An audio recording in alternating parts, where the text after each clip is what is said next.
Guys, this is Abhishek and you are watching cam Shraddha. तो आज हम लोग बात करने वाले हैं सर्कल के बारे में। सर्कल क्या होता है, इसका रिलेशन क्या होता है पाई के साथ में, और पाई का बहुत बड़ा रहस्य जो आज खुलने वाला है इस छोटी सी शॉर्ट क्लिप में। मेक श्योर आप इस वीडियो को एंड तक देखिए जिससे आपका ये पर्टिकुलर डाउट क्लियर हो जाए। ठीक है, तो बात करते हैं सर्कल के बारे में।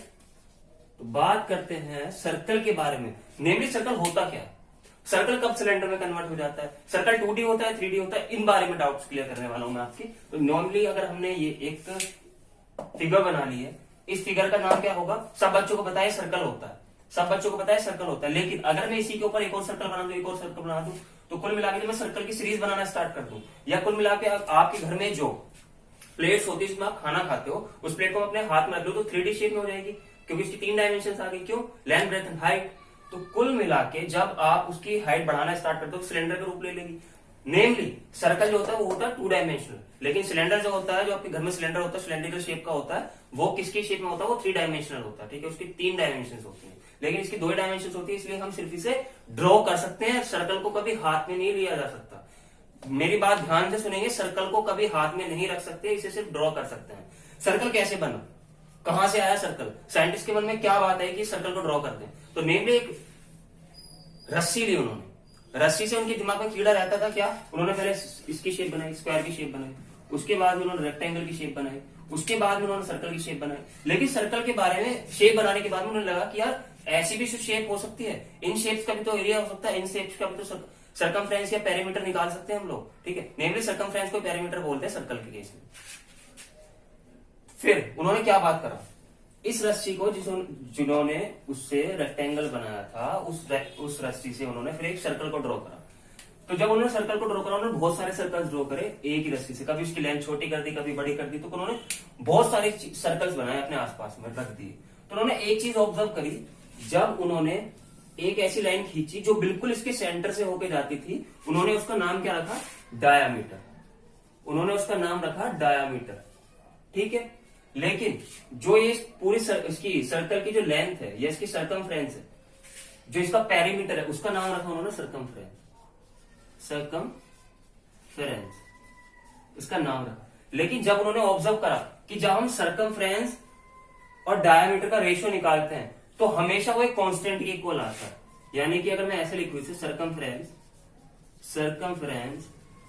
को अगर हम डिवाइड कर दे डायामीटर से, तो जितने भी सर्कल्स उन्होंने बनाए थे, मान लो उन्होंने अगर 20 सर्कल्स बनाए, 20 सर्कल के केस में सर्कमफ्रेंस और डायमीटर का रेशियो वो एक ही निकल कर आता है, जिसकी वैल्यू आ रही है 22/7, और जिसकी वैल्यू नॉर्मली हम पढ़ते हैं 3.14 आगे तक लेते हैं। लेकिन इस वाले कांस्टेंट को उन्होंने किसका नाम दे दिया, पाई। तो नेमली जो पाई इजाद हुआ था वो इसी जगह से इजाद हुआ था। क्यों, जब साइंटिस्ट ने सर्कमफ्रेंस और डायमीटर को डिवाइड करा आपस में, तो एक कांस्टेंट की वैल्यू निकल गई जिसे हम पाई बोलते हैं। अब यहीं से सर्कमफ्रेंस का फॉर्मूला निकल के आया। सर्कमफ्रेंस का फॉर्मूला यहां से क्या बन जाएगा, सर्कमफ्रेंस का फॉर्मूला बन जाएगा यहां से पाई इंटू डायमीटर। लेकिन डायमीटर क्या होता है, 2r, यानी कि ट्वाइस ऑफ रेडियस। तो ये कितना हो जाएगा, 2πr। तो यहां से निकल के आया सर्कमफ्रेंस का एरिया, सर्कमफ्रेंस निकल के आया 2πr। मेक श्योर आपको ये क्लियर हो गया होगा। अब बात करते हैं एरिया ऑफ सर्कल कैसे निकल के आया। एरिया ऑफ सर्कल आप निकाल सकते हैं बहुत ही इजी तरीके से। कैसे, अगर आपको रेक्टेंगल का एरिया पता है तो आप इजीली सर्कल का एरिया भी फाइंड कर सकते हैं। रेक्टेंगल का एरिया क्या होता है, लेंथ इंटू ब्रेथ, सबको पता है। तो लेंथ इंटू ब्रेथ होता है उसका रेक्टेंगल का एरिया। तो बात करते हैं एरिया ऑफ सर्कल के बारे में। ठीक है, ये भी मैं रब कर देता हूं। अब इसके बाद में बातचीत करते हैं हम एरिया ऑफ सर्कल के बारे में। एरिया ऑफ सर्कल क्या होता है, एरिया ऑफ सर्कल कुछ नहीं पता अभी हमें। अभी सिर्फ हमारे पास में क्या चीज आई है, एक हमने एक रस्सी ली थी, रस्सी से हमने एक स्ट्रक्चर ड्रॉ करी जिसका नाम रख दिया हमने सर्कल। फिर उसमें डायमीटर प्ले में आई थी, सर्कमफ्रेंस प्ले में आई थी, फिर उससे एक कांस्टेंट निकला था। अभी बस हमें इतना पता है। लेकिन साइंटिस्ट को अभी इसी के एरिया के बारे में नहीं पता। जो मैथमेटिशियन थे उन्होंने ये सोचा कि यार इसका जब स्क्वायर का एरिया निकल सकता है, रेक्टेंगल का एरिया निकल सकता है, तो सर्कल का भी कुछ ना कुछ एरिया होगा। तो उन्होंने कैसे निकाला, एक सर्कल ऐसे बनाया। अगर इसमें डायमीटर खींच दूं, ये पूरी कितनी होती है सर्कमफ्रेंस इसकी, 2πr पूरी होती है 2πr। लेकिन अगर इसमें डिवाइड कर दूं तो इसकी वैल्यू कितनी हो जाएगी, पाई इसकी वैल्यू बची होगी कितनी हो जाएगी, πr। तो कुल मिला के 2 पार्ट में डिवाइड कर दिया, πr हो गया। अब सिंपली यहां पे फोकस करेंगे, इसे मैंने 4 पार्ट में डिवाइड कर दिया, तो इसकी लेंथ कितनी होगी, πr/4। और डिवाइड कर दिया, इसकी पाई आर बाई 8 पार्ट में सर्कल को डिवाइड कर दिया। तो कुल मिला के हमने सर्कल को लाइन खींचनी स्टार्ट कर दी, इसके सेंटर से लाइन हमने खींचना स्टार्ट कर दिया, सेंटर से लाइन खींचना स्टार्ट कर दिया और एक बहुत सारे पार्ट बन गए।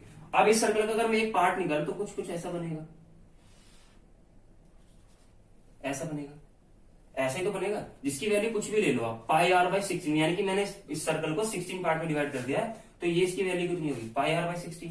अब एक सर्कल को मैंने ऐसे लगा दिया, फिर एक को मैंने ऐसे लगा दिया, फिर एक को मैंने ऐसे लगा दिया, ऐसे में लगाता चला गया, ऐसे कर करके मैं इसे लगाता चला जा रहा हूं।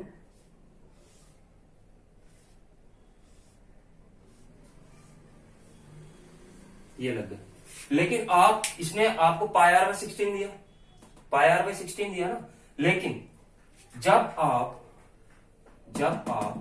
इसे और एक्सटेंड करते हुए चले जाओगे, जब इसे आप और एक्सटेंड करते हुए चले जाओगे तो ये वाला गैप खत्म हो जाएगा या नहीं हो जाएगा, और ये वाला जब गैप खत्म हो जाएगा तो ये बिल्कुल एक, जब इनफाइनाइटली से आप, यानी कि इसमें आपने इसे इनफाइनाइट पार्ट में डिवाइड कर दिया, तो ये लाइन बिल्कुल सीधी होती चली जाएगी। समझ पा रहे हो ना आपने क्या समझाना चाह रहा हूं, ये लाइन बिल्कुल सीधी होती चली जाएगी, नीचे से भी और ऊपर से भी, तो कुल मिला के ऐसा स्ट्रक्चर फॉर्म कर देगा। लेकिन जब इसे मैं पार्ट में डिवाइड करता हूँ और मान लो मैंने ये वाला पार्ट इसका निकाला है, तो ये वाली जो लेंथ होगी वो कितनी होगी, वो तो रेडियस के इक्वल होगी ना, तो ये हो गया रेडियस के इक्वल। और एक वाला पार्ट पाई आर बाई 16 अगर मैंने इनफाइनाइटली से तोड़ दिया तो क्या हो गया, इनफाइनाइटली अगर मैंने इसे तोड़ दिया तो ये कितनी, इसकी वैल्यू कितनी होगी, पाई आर की इक्वल होगी, ये भी पाई आर की इक्वल होगी। क्यों, ऊपर भी सेमी सर्कल लगा हुआ है, पाई आर हो गया, नीचे भी सेमी सर्कल पूरा लगा हुआ है, लेकिन इसे इनफाइनाइट में तोड़ दिया तो ये भी एक लेंथ की तरह बिहेव करेगा पाई आर, ये भी एक लेंथ की तरह बिहेव करेगा पाई आर। तो अब ये एक रेक्टेंगल में फॉर्म हो गया, ये सर्कल एक रेक्टेंगल में फॉर्म हो गया, जिसकी एक साइड है आर, दूसरी साइड है पाई आर।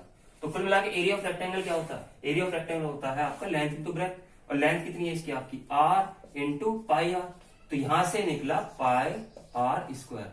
तो एरिया ऑफ सर्कल ही निकल गया आपके एरिया ऑफ रेक्टेंगल से, तो साइंटिस्ट ने इसका एरिया भी इजाद कर दिया, जिसका वैल्यू होती है पाई आर स्क्वायर। तो होप सो आपको ये समझ में आएगा, एक इजी सा कॉन्सेप्ट, आपको छोटी सी ट्रिक से आपको सर्कल के और पाई का रहस्य पता लग गया होगा। तो तब तक के लिए धन्यवाद, थैंक यू वेरी मच।